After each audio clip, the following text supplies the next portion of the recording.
कौसर हसन मजीदी साहब, सर आपको आवाज मिल रही है मेरी? जी आपका नजरिया क्या कहता है सर, ये जो सम्मेलन भाजपा के द्वारा, सरकार के द्वारा जो आयोजित किए जाने हैं 24 के लिए, आपका क्या मत, आप क्या सोचते हैं? आपकी एसोसिएशन कहां खड़ी है सर? देखिए, मैं तो जो भी बात करता हूँ वो भारत के संविधान और कानून के दायरे में बात करता हूँ, और हमारी एसोसिएशन भी इसी दायरे में रह करके बात करती है जी। भारतीय जनता पार्टी हो, चाहे समाजवादी पार्टी हो, बहुजन समाज पार्टी हो, कांग्रेस हो, AIMIM हो, या ऑल इंडिया यूनियन मुस्लिम लीग हो, कोई भी हो, ये भारत में पंजीकृत, भारत निर्वाचन आयोग के द्वारा पंजीकृत राजनीतिक दल हैं, और इनको चुनाव लड़ने का अधिकार है, अपना प्रचार प्रसार करने का अधिकार है, और अपने साथ लोगों को जोड़ने का अधिकार है जी सर। उसी के अंतर्गत भारतीय जनता पार्टी ने सूफी समाज को अपने साथ जोड़ने के लिए सूफी समाज कार्यक्रम बनाया है। बहुत अच्छी बात है कि किसी समाज को जोड़ना चाहते हैं, और वो समाज अगर राजनीति की धारा में आएगा, और ये बात निश्चित तौर पर सही है कि कोई समाज अगर राजनीति से जुड़ता है तो उसका विकास होता है, उसका लाभ होता है। तो उस पिछले 75 सालों से जो सूफी समाज हाशिए पर पड़ा हुआ था, तो उसका कहीं ना कहीं राजनीतिक उत्थान होगा। लेकिन सर मुझे एक छोटी सी मुझे आप एक छोटी सी जानकारी दीजिए। अभी जो अजहरी साहब ने कहा कि भाई ये लोग हमारे खिलाफ एजेंडा चलाते हैं, ये सारी चीजें करते हैं, और मुसलमानों में कोई ऊंच नीच नहीं होती, आप बता रहे हैं कि हम लोग गुर्बत में पड़े गए। मैं उसी मुद्दे पे आ रहा था, मैं सर उसी मुद्दे पे आ रहा था, और मैं चाहता हूँ कि थोड़ा सा मुझे समय, ठीक सर, समय है आपके पास, थोड़ा स्पष्ट करिए जल्दी। और ये अच्छी बात है कि हमारे भारतीय जनता पार्टी के प्रवक्ता महोदय त्यागी जी बैठे हुए हैं। मैं इनके सम्मुख अपनी बात को रखना चाहता हूँ और कहना चाहता हूँ कि देखिए, आप सूफी संवाद कार्यक्रम चला करके सूफियों को जोड़ जरूर रहे हैं, लेकिन पहले जो आपने गलती की थी कि ऐसे व्यक्ति को जिसका सूफिज्म से कोई लेना देना नहीं, आपने उसका प्रभारी बना दिया। और आज भी ऐसे लोग नजर आ रहे हैं जो हमेशा सूफिज्म को गाली देते रहे, जिनकी किताबों में ये फतवे हैं कि ये सूफी नाचने वाले हैं, ये सूफी गाने वाले हैं, ये फलानी की तरह डांस करते हैं, ढिमाके की तरह डांस करते हैं, जिनकी किताबों में ये लिखा हुआ है कि शेख सैयद मिर्जा मुगल पठान को छोड़ करके बाकी जातियां जलील हैं, जिन्होंने ऐसे फतवे दिए हुए हैं, आज वो सूफी का लबादा ओढ़ करके आपके साथ गलबैया कर रहे हैं। तो बराए करम ऐसे लोगों को दूर रखे, और वास्तविक सूफी समाज जो है, जो वास्तविक सूफी है, आप उनके साथ जुड़े और उनका उत्थान करें। और ये हकीकत है, ठीक है सर, सूफी समाज को पामाल करने की यानी जो अजहरी साहब ने जो बात कही, वो उससे आपने इतर बात कही कि भाई ऐसा नहीं है जो अजहरी साहब कह रहे हैं कि नहीं, क्यों नहीं है अलग अलग मुसलमानों में, भाई सूफी अलग है, उनका उत्थान नहीं हुआ। इन्हीं की किताबों में फतवा है ना, शेख सैयद पठान छोड़ करके बाकी सब जातियां दलील हैं, इन्हीं की किताबों में लिखा हुआ है। अजहरी साहब, ये आपके लिए भैया सुन लीजिए बहुत अच्छे से, मैं अभी आऊंगा आपके पास, टिप्पणी लूंगा, लेकिन पहले देवेंद्र त्यागी जी की टिप्पणी।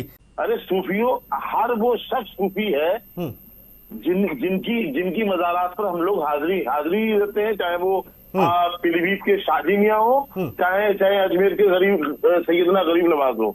हम लोग बुजुर्गों वाले हैं, सूफियों वाले हैं, असल सूफी हम है।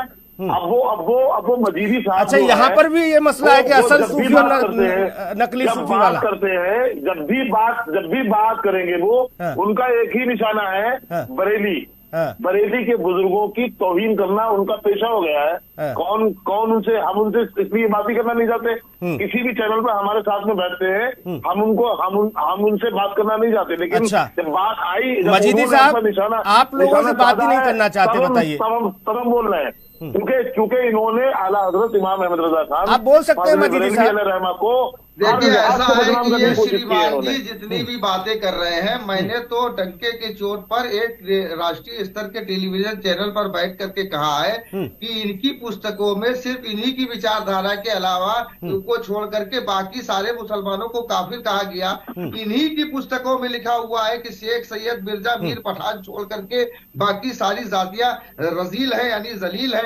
ये खुद ये बात कहते हैं, और हमारे ऊपर ये आरोप लगा रहे हैं कि हमने इनके किसी हजरत को बुरा भला कहा। मैं तो चैलेंज कहता हूं कि अगर मैंने कहा है तो धारा 153 की परिधि में आता है। आप पूरे भारत में कहीं मुकदमा दाखिल करा दीजिए, ये बिला वजह का झूठा भुगतान है और ये झूठ बोलते हैं, ये झूठ बोलते हैं और ये इनकी हताशा का यही प्रतीक है कि ये बर्दाश्त नहीं कर पा रहे, बीच में बोल रहे हैं, जबकि ये पूरी बात बोल रहे थे, मैंने बीच में नहीं टोका।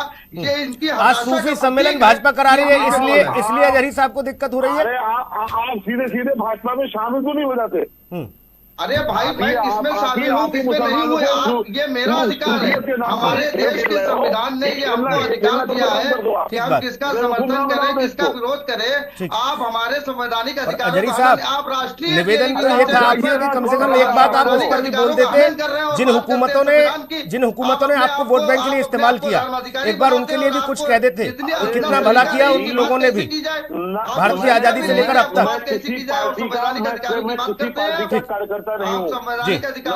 अच्छा, आप कार्यकर्ता नहीं है और मजीदी साहब वहाँ भाजपा में शामिल हो जाए, सदस्यता ले लें। बिल्कुल, मजीदी साहब जिस तरह से आरएसएस तो भाजपा की, उनको भी अपने समाज की फिक्र है सर, उनको भी अपनी गुर्बत में जो हालत है उनको भी चाहिए कि उनके बच्चे पढ़े लिखे। ये इनके अकीदे के जो विपरीत होता है, कुल मिलाकर भारतीय जनता पार्टी ने जो विजन तैयार किया है उस विजन के मुताबिक ये कि सूफी सम्मेलन के जरिए भारतीय जनता पार्टी पहले पसमानदाओं का भला करने की बात करी और अब सूफी सम्मेलन के जरिए सूफियों को मुख्य धारा से जोड़ने की बात कर रही है। यही वजह है कि मुस्लिम पर्सनल लॉ बोर्ड को इस बात से आपत्ति हो रही है कि ऐसा क्यों, और मुस्लिम पर्सनल लॉ बोर्ड कह रहा है कि हम ऐसा होने नहीं देंगे क्योंकि ये लोग हमारे लिए फतवा जारी करवाते हैं, हमारे लिए ऐसे से जुलूस निकालते हैं जिसमें हमें सीधा मारने की बात कही जाती है। अजहरी साहब, आप तो समाज का प्रतिनिधित्व करते हैं ना सर, जब कोई घटना ऐसी होती है ना सर, जैसे दिल्ली का घटना जो घटी, कम से कम सामने आकर आप लोगों को ऐसी घटनाओं की निंदा तो करते ही करते, लेकिन ऐसे लोगों का बहिष्कृत करिए अपने समाज से जो कलंक हैं, जिनकी वजह से भारत में नफरत फैलती है, जिनकी वजह से स्थिति ऐसी बनी कि आज आपको शक की निगाह से देखा जाता है। ऐसे लोगों का समाज में रहने का कोई हक नहीं, ऐसे लोगों को जेल भिजवाइए सर, आप लोग खुद आगे आइए।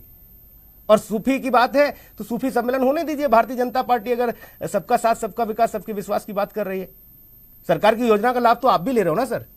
बहुत शुक्रिया, समय इजाजत नहीं देता, आगे मैं इस बहस को ले जाऊं। बहुत धन्यवाद, आप लोग चर्चा में जुड़े, बहुत शुक्रिया। खास कार्यक्रम में इतना ही, नमस्कार।